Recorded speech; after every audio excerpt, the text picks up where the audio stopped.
शांति। आज बाबा की 20 जनवरी 2025 की साकार मुरली के महावाक्य हैं।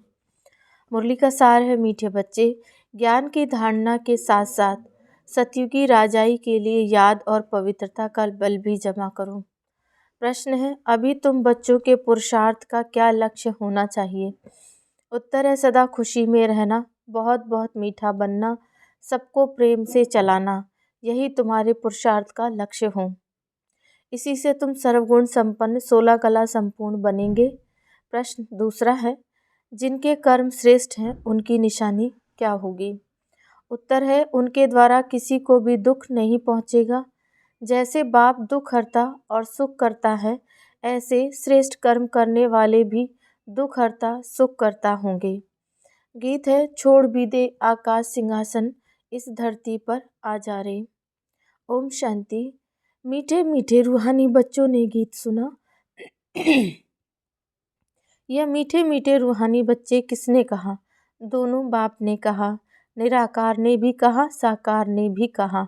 इसलिए इनको कहा जाता है बाप व दादा। दादा है साकारी। अभी यह गीत तो भक्ति मार्ग के हैं। बच्चे जानते हैं बाप आया हुआ है और बाप ने सारे सृष्टि चक्र का ज्ञान बुद्धि में बिठाया है। तुम बच्चों की भी बुद्धि में है कि हमने 84 जन्म पूरे किए, अब नाटक पूरा होता है। अब हमको पावन बनना है, योग व याद से। याद और नॉलेज यह तो हर बात में चलता है। बैरिस्टर को जरूर याद करेंगे और उनसे नॉलेज लेंगे। इसको भी योग और नॉलेज का बल कहा जाता है। यहाँ तो यह नई बात है। उस योग और ज्ञान से बल मिलता है हद का, यहाँ इस योग और ज्ञान से बल मिलता है बेहद का, क्योंकि सर्वशक्तिमान अथॉरिटी है। बाप कहते हैं, मैं ज्ञान का सागर भी हूँ। तुम बच्चे अब सृष्टि चक्र को जान गए हो। मूल वतन सूक्ष्म वतन सब याद है। जो नॉलेज बाप में है वह भी मिली है, तो नॉलेज को भी धारण करना है और राजाई के लिए बाप बच्चों को योग और पवित्रता भी सिखाते हैं। तुम पवित्र भी बनते हो, बाप से राजाई भी लेते हो। बाप अपने से भी ज़्यादा मर्तबा देते हैं। तुमने 84 जन्म लेते लेते मर्तबा गंवा दिया। यह नॉलेज तुम बच्चों को अभी मिली है। ऊंचते ऊंच बनने की नॉलेज ऊंचते ऊंच बाप द्वारा मिलती है। बच्चे जानते हैं, अभी हम जैसे कि बाप दादा के घर में बैठे हैं। यह दादा ब्रह्मा माँ भी है, वह बाप तो अलग है, बाकी यह माँ भी है। परंतु यह मेल का चोला होने के कारण माता मुकर्रर की जाती है। इनको भी अडॉप्ट किया जाता है, उनसे फिर रचना हुई, रचना भी अडॉप्टेड है। बाप बच्चों को अडॉप्ट करते हैं वर्षा देने के लिए। ब्रह्मा को भी अडॉप्ट किया है। प्रवेश करना व अडॉप्ट करना बात एक ही है। बच्चे समझते हैं और समझाते भी हैं। नंबरवार पुरुषार्थ अनुसार सबको यह पुरुषार्थ सबको यही समझाना है कि हम अपने परम पिता परमात्मा की श्रीमत पर इस भारत को फिर से श्रेष्ठ ते श्रेष्ठ बनाते हैं, तो खुद को भी बनाना पड़े। अपने को देखना है कि हम श्रेष्ठ बने हैं। कोई भ्रष्टाचार का काम कर किसको दुख तो नहीं देते। बाप कहते हैं, मैं तो आया हूँ बच्चों को सुखी बनाने, तो तुमको भी सुख देना है। बाप कभी किसको दुख नहीं दे सकता। उनका नाम ही है दुख हरता सुख करता। बच्चों को अपनी जांच करनी है। मनसा वाचा कर्मणा हम किसको दुख तो नहीं देते। शिव बाबा कभी किसको दुख नहीं देते। बाप कहते हैं, मैं कल्प कल्प तुम बच्चों को यह बेहद की कहानी सुनाता हूँ। अब तुम्हारी बुद्धि में है कि हम अपने घर जाएंगे, फिर नई दुनिया में आएंगे। अब की पढ़ाई अनुसार अंत में तुम ट्रांसफ़र हो जाएंगे। वापस घर जाकर फिर नंबरवार पाठ बजाने आएंगे। यह राजधानी स्थापन हो रही है। बच्चे जानते हैं, अभी जो पुरुषार्थ करेंगे वही पुरुषार्थ तुम्हारा कल्प कल्प का सिद्ध होगा। पहले पहले तो सभी को बुद्धि में बिठाना चाहिए कि रचता और रचना के आदि मध्य अंत की नॉलेज को बाप के सिवाय कोई नहीं जानते। ऊंचते ऊंच बाप का नाम ही गुम कर दिया है। त्रिमूर्ति नाम है तो त्रिमूर्ति रास्ता भी है, त्रिमूर्ति हाउस भी है। त्रिमूर्ति कहा जाता है ब्रह्मा विष्णु शंकर को। इन तीनों का रचयिता जो शिव बाबा है, उस मूल का नाम ही गुम कर दिया है। अभी तुम बच्चे जानते हो, ऊंचते ऊंच है शिव बाबा, फिर है त्रिमूर्ति। बाप से हम बच्चे यह वर्षा लेते हैं। बाप की नॉलेज और वर्षा यह दोनों स्मृति में रहे तो सदैव हर्षित रहेंगे।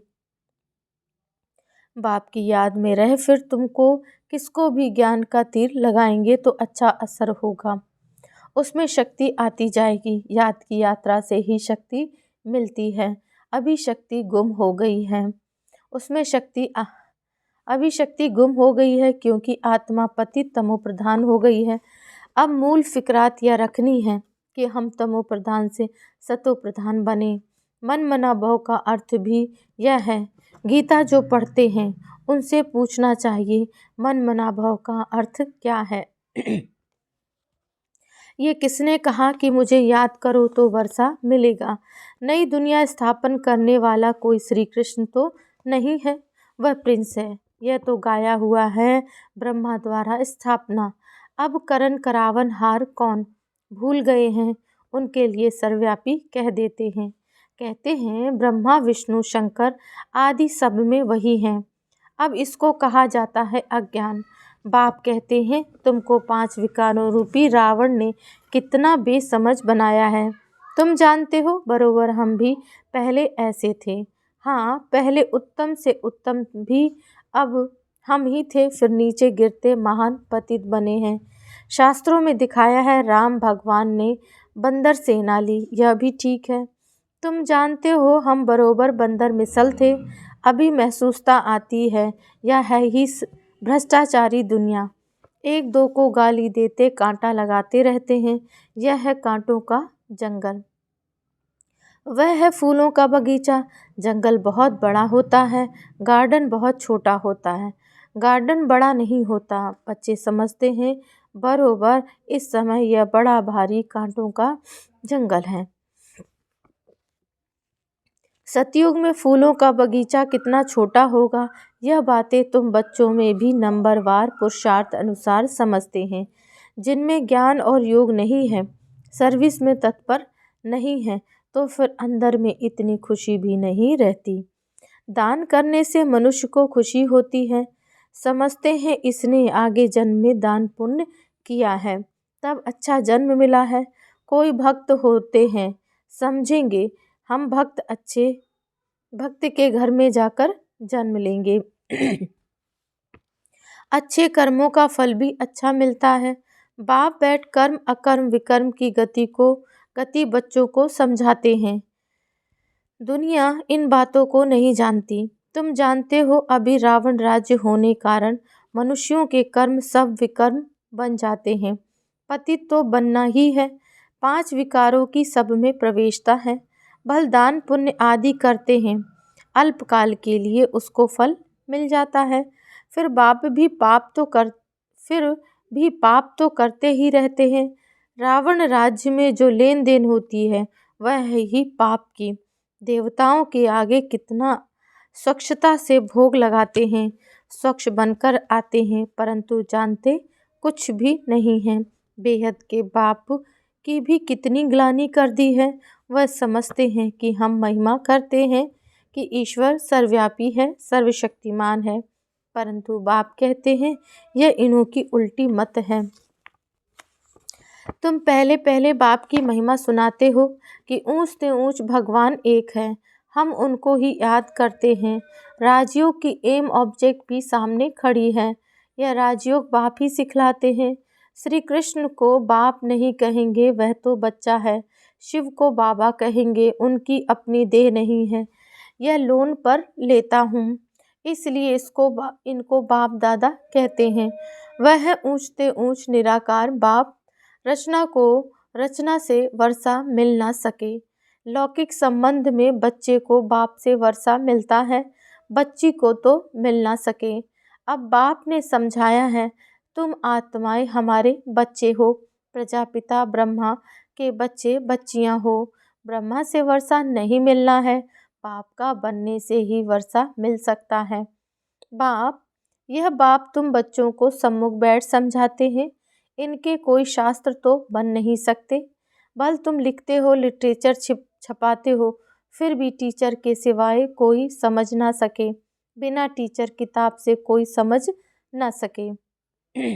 अब तुम हो रूहानी टीचर्स।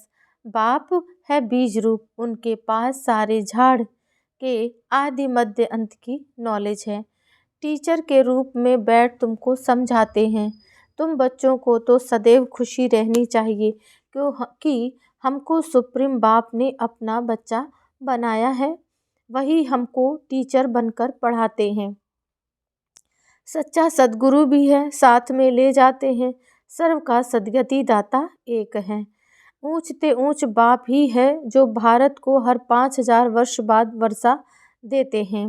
उनकी शिव जयंती मनाते हैं। वास्तव में शिव के साथ त्रिमूर्ति भी होना चाहिए। तुम त्रिमूर्ति शिव जयंती मनाते हो, सिर्फ शिव जयंती मनाने से कोई बात सिद्ध नहीं होगी। बाप आते हैं और ब्रह्मा का जन्म होता है, बच्चे बने, ब्राह्मण बने और एम ऑब्जेक्ट सामने खड़ी है। बाप खुद आकर स्थापना करते हैं। एम ऑब्जेक्ट भी बिल्कुल क्लियर है। सिर्फ श्री कृष्ण का नाम डालने से सारी गीता का महत्व चला गया है। यह भी ड्रामा में नूंद है। यह भूल फिर भी होने वाली है। खेल ही सारा ज्ञान और भक्ति का है। बाप कहते हैं, लाडले बच्चे, सुख धाम शांति धाम को याद करो। अल्फ और बे कितना सहज है। तुम किसी से भी पूछो मन मना भव का अर्थ क्या है, देखो क्या कहते हैं। बोलो भगवान किसको कहा जाए, ऊंचते ऊंच भगवान है ना, उनको सर्वव्यापी थोड़े ही कहेंगे, वह तो सबका बाप है। अभी त्रिमूर्ति शिव जयंती आती है, तुमको त्रिमूर्ति शिव का चित्र निकालना चाहिए। ऊंचते ऊंच है शिव और फिर सूक्ष्म वतनवासी ब्रह्मा विष्णु शंकर। ऊंचते ऊंच है शिव बाबा, वह भारत को स्वर्ग बनाते हैं। उनकी जयंती तुम क्यों नहीं मनाते हो। जरूर भारत को वर्षा दिया था, उसका राज्य था, इसमें तो तुमको आर्य समाजी भी मदद देंगे क्योंकि वह भी शिव को मानते हैं। तुम अपना झंडा चढ़ाओ। एक तरफ त्रिमूर्ति गोला, दूसरी तरफ झाड़। तुम्हारा झाड़ वास्तव में यह होना चाहिए। बन तो सकता है ना, झंडा चढ़ा दो तो सब देखें। सारी समझानी इसमें है। कल्प वृक्ष और ड्रामा इनमें तो बिल्कुल क्लियर है। सबको मालूम पड़ जाएगा कि हमारा धर्म फिर कब होगा। आप ही अपना अपना हिसाब निकालो। सबको इस चक्र और झाड़ पर समझाना है। क्राइस्ट अब आया, इतना समय वह आत्माएं कहाँ रहती हैं। जरूर कहेंगे निराकारी दुनिया में। हम आत्माएं रूप बदल कर यहाँ आकर साकारी बनते हैं। बाप तो कहते भी हैं, आप भी रूप बदल कर साकार में आओ। आएंगे तो यहाँ ना, सूक्ष्म वतन में तो नहीं आएंगे। जैसे हम रूप बदल कर पाठ बजाते हैं, आप भी आओ, आकर राजयोग सिखलाओ। राजयोग है ही भारत को स्वर्ग बनाने का। यह तो बड़ी सहज बातें हैं। बच्चों को शौक होना चाहिए, धारण कर औरों को करानी चाहिए।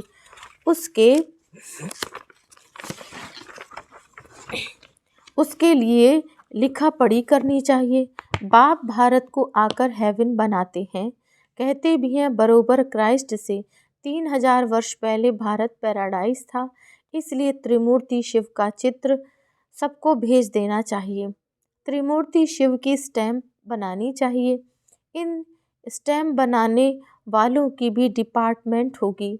दिल्ली में तो बहुत पढ़े लिखे हैं, यह काम कर सकते हैं। तुम्हारी कैपिटल भी दिल्ली होनी है। पहले दिल्ली को परिस्तान कहते थे, अब तो कब्रिस्तान है।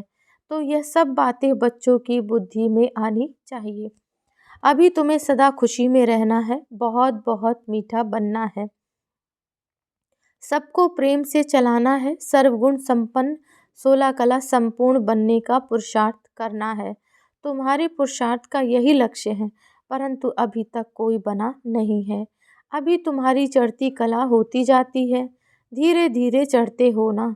तो बाबा हर प्रकार से शिव जयंती पर सेवा करने का इशारा देते हैं, जिससे मनुष्य समझेंगे कि बरोबर इन्होंने तो नॉलेज बड़ी है। मनुष्यों को समझाने में कितनी मेहनत लगती है।